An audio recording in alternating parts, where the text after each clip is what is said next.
जय जगन्नाथ सांग मैंने माई किचन भाई सुमित्रा चैनल को आपण मानक बहुत बहुत स्वागत। आज मु आपण healthy homemade chocolate protein powder recipe आनी जोटा कि छोट रु बड़ मैंने समस्ते खाई पारे। आ छुआ मैंने जदि क्षीर खाइबा को पसंद करती जदि आपण बनई क्षीर में फेंटिकी देवे देखिए से मैंने खूब सहजरे पी पारे।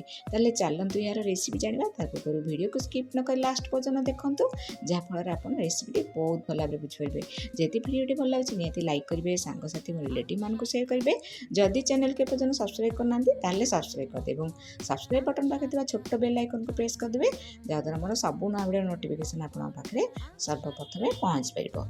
तो ये मुझे मखाना 200 ग्राम ये ड्राई खजूर नहीं 150 ग्राम ये भजा बुट नहीं 200 ग्राम ये पाउडर गुड़ नहीं हाफ बाउल नहीं मिठा हिसाब से। तो ये कोको पाउडर नहीं आप जो ब्रांडर भी कोको पाउडर नहीं पारे। आ गुजराती मुझे तो ये चलतु प्रथम आम कड़े बसैबा गैस ऑन करके आम जो 200 ग्राम नहीं मखाना ताको आम भाजवा। भाजवा समय आप गोटे ध्यान देवे जे गैस फ्लेम को लो रु मीडियम रखिकी भाजबे, बिल्कुल भी हाई फ्लेम रे भाजबेनी। तो ये आमर मखाना भाजी ना आम केमी जाना तो हाथ में एमती प्रेस करेंगे जदि यहाँ गुंड हो जाए आप जानवे आपंकर मखाना भाजी। तो यहाँ गोटे प्लेट को बाहर करके साइड रे रखीदबा। एबे चलतु ड्राई खजूर को आम भाजवा। तो ड्राई खजूर टिके टाण थाए तो यहाँ आम केमी छोट छोट खंड करवा मुझे आगू कहबी। आटा देखु लो रु मीडियम करके यहाँ भी आम भाजवा। तो यहाँ टी टाइम लगी था भाजवाई। तो यहाँ आम कौन करवा ना भाजी सारा पर आम गोटे बाउल को बाहर करदबा। तो बाहर करके यहाँ भी गोटे साइड को रखीदबा। तापर आम ये देदेबा भजा बुट यहाँ पूरा भजा अच्छी। तो मुझे 2 रु 3 मिनट यहाँ भाजीदबा। तो देखु एमती 2 रु 3 मिनट आप लो रु मीडियम करके भाजीदेवे। तो यहाँ भी गोटे बाउल को रखीदबा ठंडा हाँपाई।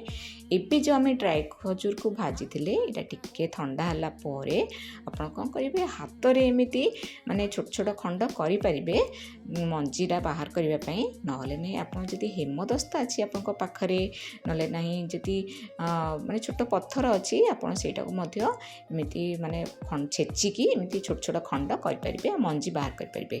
एमती सब छोट छोट खंड कलापर पुणी आम गैस फ्लेम को लो रु मीडियम करके यहाँ आउ 10 मिनट भाजवा जोटा कि आमर माने ग्राइंडिंग करने समय बहुत ही सहज हो। तो यहाँ आप डायरेक्ट भाजी था किंतु यहाँ जेहेतु टाण अच्छी माने खंड हो पारनी से 2 प्रकार प्रोसेस करके आपको देखली। तो ये आलमंड मुझे 150 ग्राम यहाँ लो रु मीडियम करके भाजवा। यहाँ टी फुटब तापर आप जानवे आपंकर आलमंड भाजी होगला। तो एबे आम ग्राइंडर जार दे देचे मखाना प्रथम। तो यहाँ पाउडर करदबा टी चलईदबा जेहेतु खदड़िया अंश रहिले पिलामानंकु बांती लागिपारे से मुझे सब जिनस को आपण कौन करेंगे ना ग्राइंडिंग करके एमती चलई दौथे। तापर से खदड़ा अंश को पुणी आउे ग्राइंडिंग करके आपण कौन करेंगे मिसईदेवे। तो प्रथम मखाना तापर आम बुट आलमंड ये सब गुंड कर सारापर लास्ट रे यहाँ ड्राई खजूर को आम माने 2 रु 3 थर लगे टी टाइम लगे यहाँ पाउडर करके मिसई देचे। तो ये देखो गुड़ भी मिसई देची मिठा हिसाब से आप पाउडर गुड़ ही यूज करेंगे। तो मिठा लगे से खाइबा को पसंद करती। ये गुजराती टी अधिक परिमाण ने।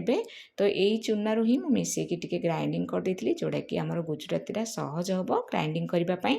तो यहाँ ग्राइंडिंग कलापर देखो ये खदड़े अंश जो बाहर यहाँ बिल्कुल भी फोपाड़ार ना। आप चा जो पत्ती रखती से मिसईदेवे देखिए चा रे पकेवा समय बहुत बढ़िया टेस्टी लगे बास्ना भी बहुत बढ़िया हम।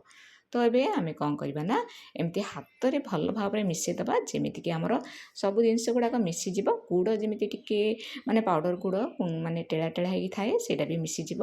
तो ये आम कोको पाउडर दे देचे मुझे 3 रु 4 टेबल स्पून दे देची। तो यहाँ भी स्पेचुला साहाय्य आम भल भाव में मिक्स करदबा। कलापर आम कौन करवा देखो यार पाउडर कलर चेंज हो यहाँ आप स्टोर करके मासे रु 2 मास पर्यंत रखिपारे ए टाइट कंटेनर रे तापर यूज करें। जय जगन्नाथ धन्यवाद।